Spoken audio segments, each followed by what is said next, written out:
बिस्मिल्लाहिर्रहमानिर्रहीम। अस्सलाम वालेकुम। मैं हूं सुहेल जावेद। आज 8 जुलाई और बुध का दिन है। नाजरीन, अमेरिकन सदर डोनाल्ड ट्रंप की तरफ से कहा गया है कि वो ईरान के साथ होने वाले मायदे को तोड़ते हैं और अब उन्होंने ईरान को एक नई धमकी दी है कि वो इससे नया मायदा करें या फिर वो जंग के लिए तैयार रहें। इस हवाले से इस व्लॉग में बात करेंगे। इसके साथ साथ नाजरीन, हमारे DGISPR ने कहा है कि अफगान तालिबान रजीम को आजकल बड़ी तकलीफ़ हो रही है। इस व्लॉग में ये जानने की कोशिश करेंगे कि हमारे DGISPR साहब ने वो कौन सी तकलीफ़ है जिसका वो ज़िक्र कर रहे हैं, जिससे इस वक्त अफगान रजीम तकलीफ़ में मुब्तला है। इसके साथ साथ नाजरीन, मांगी डैम के शुहदा से भरपूर इजहारी यकजहती का इजहार किया जा रहा है और शुहदाए मांगी डैम को खिराज तहसीन पेश किया जा रहा है, जबकि दूसरी तरफ ताजरों ने क्वेटा में अपनी दुकानें भी बंद करके एहतजाज किया है और मुतालबा किया है कि कातिल दहशत गर्दों को निशाने इबरत बनाया जाए। इस हवाले से भी इस व्लॉग में बात करेंगे। इसके साथ साथ नाजरीन, तालिबान के वज़ीर ज़राअत इस वक्त भारत पहुंच गए हैं और ये जानने की कोशिश करेंगे कि वो इस वक्त, जबकि पाकिस्तान और अफ़गानिस्तान के दरमियान हालात इंतहाई कशीदा हैं और भारत अपनी प्रॉक्सी अफ़गानिस्तान और उसकी सरजमीन को पाकिस्तान के ख़िलाफ़ इस्तेमाल कर रहा है, एक ऐसे वक्त में तालिबान वज़ीर भारत क्या पैगाम लेकर गया है, इस हवाले से जानने की कोशिश करेंगे। इससे कबल नाजरीन कि मैं अपनी इस व्लॉग की तफसील में जाऊं, उन दोस्तों से जो मुझे इस वक्त देख रहे हैं और उन्होंने मेरे इस चैनल को सब्सक्राइब नहीं किया, उनसे गुजारिश है कि वो इस चैनल को सब्सक्राइब करें और जिन दोस्तों को ये व्लॉग पसंद आए और उनका दिल चाहे तो इसे लाइक भी करें। नाजरीन, इस वक्त मशरिक़ के वस्ता में दोबारा जंग शुरू हो गई है और अमेरिका ने ईरान पर मुतअद्दिद हमले किए हैं, जिसके जवाब में ईरान की जानिब से भी भरपूर जवाबी हमले किए गए हैं और दोनों जानिब से शदीद नुकसानात का बताया जा रहा है। नाजरीन, मैं आपको यहाँ पर ये बताता चलूँ कि पाकिस्तान की फील्ड मार्शल सैयद आसिम मुनीर और पाकिस्तान की वज़ीर आज़म मोहम्मद शहबाज शरीफ ने अमेरिका और ईरान के दरमियान जारी जंग न सिर्फ रुकवा दी थी, बल्कि इसमें मुज़ाकरात के लिए भी बुनियादी किरदार अदा करते हुए इस्लामाबाद मुज़ाकरात कामयाबी से किए थे, जिसके बाद स्विट्ज़रलैंड में भी मुज़ाकरात हुए और दोनों फरीकों के दरमियान बाकायदा जंग बंदी हुई और मायदा हुआ। लेकिन अफसोस के साथ कहना पड़ रहा है कि अमेरिका की जानिब से ईरान पर फ़िज़ाई हमले किए गए, मिसाइल दागे गए, जिसकी वजह से ईरान को भी इसका जवाब देना पड़ा। अमेरिका की तरफ से ये कहा गया कि अबनाए हुर्मुज़ में ईरान ने जो जहाज़ हैं माल बरदार, उसको निशाना बनाया है, इसलिए ईरान ने वायलेशन की है मायदे की और ये मायदा ईरान ने तोड़ा है, जबकि ईरान का कहना था कि अमेरिका की तरफ से हमले किए गए, जिसका जवाब दिया गया है। नाजरीन, इस तरह मशरिक़ी वस्ता की सूरत हाल बदस्तूर कशीदा हो गई है और अब सदर डोनाल्ड ट्रंप ने वाज़िया धमकी दी है ईरान को कि ईरान हमारे साथ अब एक नया माहदा करे,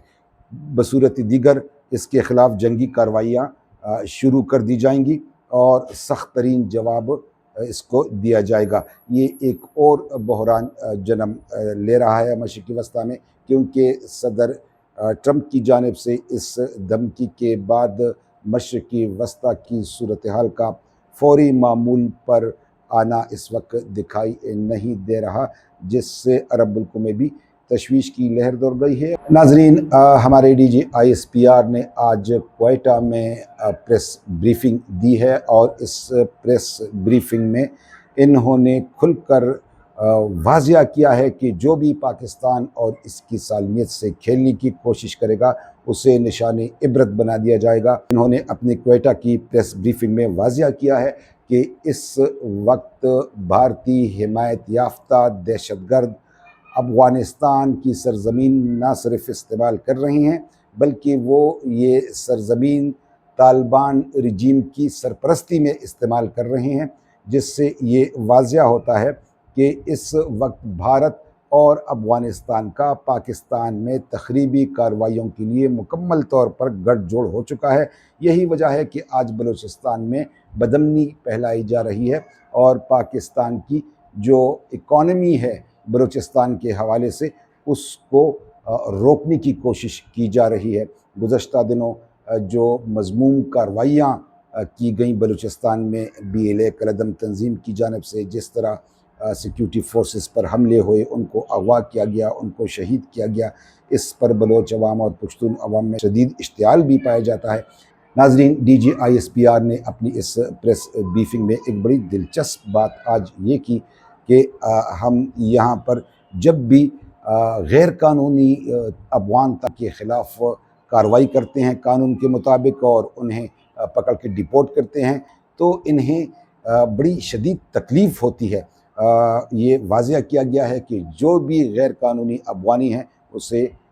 ہر صورت میں پاکستان سے بے دخل کیا جائے گا، اور جو قانونی طور پر یہاں پہ رہائش پذیر ہیں، جن کی ڈاکومنٹیشن پوری ہیں، جو ویزے پر ہیں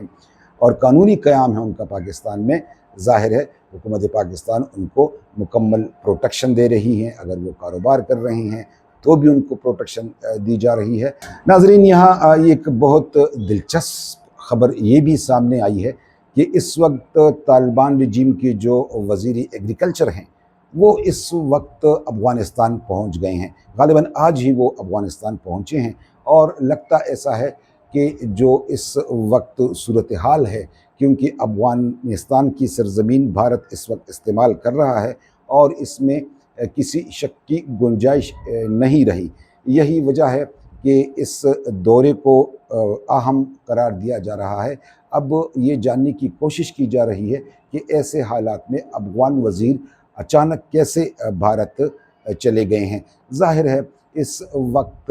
بھارت اپنی پراکسی افغانستان کے ذریعے پاکستان کو عدم استحکام سے دوچار کرانے کی مضمون کوششیں کر رہا ہے، اور وہ پاکستان میں ان کے جو اعلیٰ کار ہیں، سہولت کار ہیں، ان کے ذریعے وہ بدامنی کی جو لہر پیدا کرنا چاہتے ہیں وہ وقتی طور پہ یہ پیدا کرنے میں کامیاب ہوتے ہیں، لیکن پاکستان کی جو سیکیورٹی فورسز ہیں وہ ان کو مؤثر جواب دے دیتی ہیں۔ اور اس میں بڑی بات یہ ہے کہ جو ہمارے بلوچستان یا ہمارے خیبر پختونخوا کے جو دہشت گردی سے، عسکریت پسندی سے متاثرہ علاقے ہیں، اس کے عوام بھی ہمارے سیکیورٹی فورسز کے ساتھ شانہ بشانہ کھڑے ہو کے عسکریت پسندوں کے خلاف کارروائیاں کر رہی ہیں، جس سے ان کی کارروائیوں میں کمی آئی ہے۔ جیسے کہ DG ISPR نے بھی کہا کہ گزشتہ 4 روز کے دوران تقریباً 54 عسکریت پسندوں کو جہنم واصل کیا گیا ہے، اور اس میں قانون نافذ کرنے والے اداروں کے 42 جوان بھی جو ہیں وہ شہادت کے مرتبے پر فائز ہوئے ہیں۔ ناظرین، میں آپ کو یہ بھی بتاتا چلوں کہ 2 روز قبل رات کے وقت BLA کے دہشت گردوں نے مانگی ڈیم میں جو حملہ کیا تھا سیکیورٹی فورسز پہ، ان میں 9 اہلکاروں کو شہید کر دیا گیا تھا اور 7 افراد کو زخمی کر دیا گیا تھا، جبکہ اس دوران جو عسکریت پسند تھے انہوں نے تقریباً 19 پولیس اہلکاروں کو اغوا کر کے اپنے ساتھ بھی وہ لے گئے تھے، جنہیں انہوں نے بے دردی سے شہید کر دیا ہے، جو کہ بہت ہی افسوسناک امر ہے۔ پوری اس حوالے سے مانگی ڈیم کے شہداء سے بھرپور اظہاری یکجہتی کا مظاہرہ کیا جا رہا ہے، اور جو وہاں کی تاجر تنظیمیں ہیں انہوں نے بھی اپنا شٹر ڈاؤن کیا ہے اور حکومت سے مطالبہ کیا ہے کہ عسکریت پسندوں کے خلاف فوری کارروائی کرے۔